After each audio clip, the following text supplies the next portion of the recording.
What's going on, guys? So today I am out here at General RV in Michigan, and we're going to take a look at this super cool and super compact travel trailer from the folks over at Grand Design.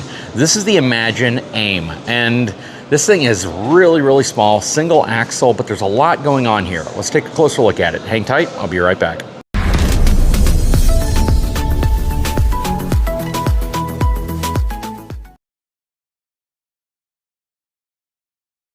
Okay, we're going to start by looking at the numbers on this unit. So it's got a gross vehicle weight rating of 4,795 pounds and a cargo capacity of 770 pounds. So to be honest with you, it's actually a bit heavier than I thought it was going to be, at nearly 5,000 pounds roughly whenever it's fully loaded. With 777 pounds of cargo capacity, it's a relatively low amount of cargo capacity, which means they have some weight here, and we want to find out where that weight is. And ideally, this would be a great vehicle to tow behind a half-ton truck, just because it's going to be right at that point to where a half-ton truck really isn't going to struggle at all. You should have a really good towing experience, but it's still wide enough and tall enough that it's going to catch wind. So you'd want to be sure that you have a vehicle that can control it in those scenarios. I would still recommend using at minimum a sway control hitch. A hitch that I think would actually work really well with this would be like the Anderson hitch, mainly because it doesn't require weight distribution, and you may not need weight distribution with the trailer this size, but it would be very important that you load this up properly, mainly because there's only one axle that it's sitting on. It really doesn't need more than that.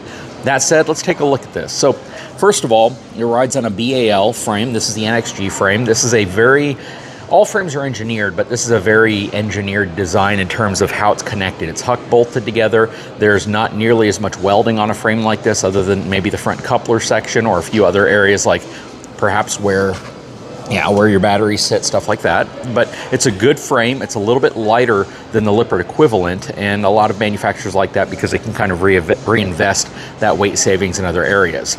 Twin 20-pound propane cans, power front tongue jack. These are all things that are really good to see on a trailer this size, because typically you don't, right? On really small single axle trailers, you will usually have maybe one propane can and a manual front tongue jack. You could easily fit a couple batteries here, which is really nice. Looks like it has a 4x2 or a 2x4 boxed section for the front frame, which again, for this size trailer, should be more than enough. Pass-through storage is very unobstructed. Other than your wet panel on the other side, there's not a heck of a lot of stuff that's going to block you from putting things inside of here. And that's really nice. You have some motion detectors right here, which turn on that light strip. Then you have scissor jacks all the way around for stabilization. We're on the outside here.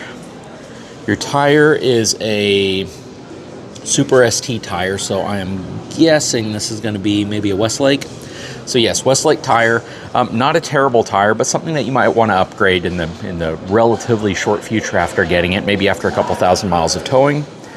You can see the pricing on this. For a really small travel trailer like this, the pricing is actually higher than what some people might think. But again, we have to look at how it's built. We have to look at what's going into it more than just the overall length. So when we look at this, it's only a 16-foot long travel trailer, so it's really short, but it carries the price of a sale price of $25,995, which means, again, this is probably going to be better equipped than a lot of the traditionally really small travel trailers, which I like that. I like that manufacturers are focusing more on giving you really well-equipped smaller stuff as well. You have a slide-out little griddle here, which is really nice. Again, something you traditionally don't see in this size. Back here you have LED lighting, on-demand water heater, as well as it's prepped for a Furrion wireless backup camera. You don't have a bumper back here, but you probably have a tube to hold the sewer line.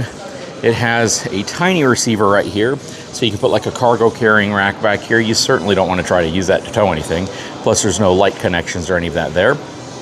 More of your scissor jacks. This has the slim rack system from Lippert, which this is kind of their newer technology. I haven't heard of too many issues with this. So if you have slim rack on your RV and you've had problems, drop a comment below. I'd love to know what type of problems or issues you've had. And then this also has, it's kind of a standard window. At first I thought it might have been one of those newer European style windows, but it's not. In here you have your Nautilus panel, which is nice. Again, something you traditionally wouldn't see on this size of a trailer. There is solar on top. There's a PWM solar charge controller from Go Power in there as well. But let's go ahead and hop on the inside of this thing and see what it's all about. All right, we're gonna go up the MORryde step above steps. Let's see what they got going on here. So So best towable warranty, 1 year base, 3-year structural, and 5-year frame warranty. We're gonna step into this 16 ML. All right, so right off the bat, one of the cool things that they're doing is they're using these new batten strip lighting, which I really like. I mean, these things look absolutely beautiful, and they really light up the interior as well as give it a real modern look. And that's something that is appealing to a lot of folks. You want your RV to feel like it's withstanding the test of time and it has the technology to at least make it feel relevant. Panning around, I can already tell thermofoil countertop. I wish that this was a different material, whether it's some type of solid surface material or even if it's a wood base, but it has like a thicker top to it. You have your charging station here that pops up with wireless charging on top. It's just USB though, so you have 2 USB ports right there. All right, what else do we have going on? 2-burner Furrion cooktop. You have your compact microwave below it. You have your stainless steel sink right here. Nice cabinets. This has been a design that I've seen a while in Grand Design travel trailers. They are not soft closing, and they have physical catches versus magnets. You have your vent hood right here. You always want to make sure you open the vent hood on the outside of your RV behind there, otherwise you're not going to do anything but recirculate the air. You have a vent above you right here as well. And then over here you have your 12-volt refrigerator freezer, which is actually a pretty good size Norcold refrigerator freezer for such a small travel trailer. And you have more storage right here. This is going to be a standard plastic toilet, something you could easily upgrade. It has a relatively, well, it's kind of a small shower, but it's still relatively good size considering the size of this trailer, that it's fully stocked. And the bathroom overall is a good size bathroom, again, considering we're in a trailer that has a house that's 16 feet long. Huge counter behind here, and just the way they designed this kind of lends itself to that. Big medicine cabinet up here as well. Nice stainless steel sink bowl in here, something that a lot of even higher end travel trailers and fifth wheels don't have in the bathroom area.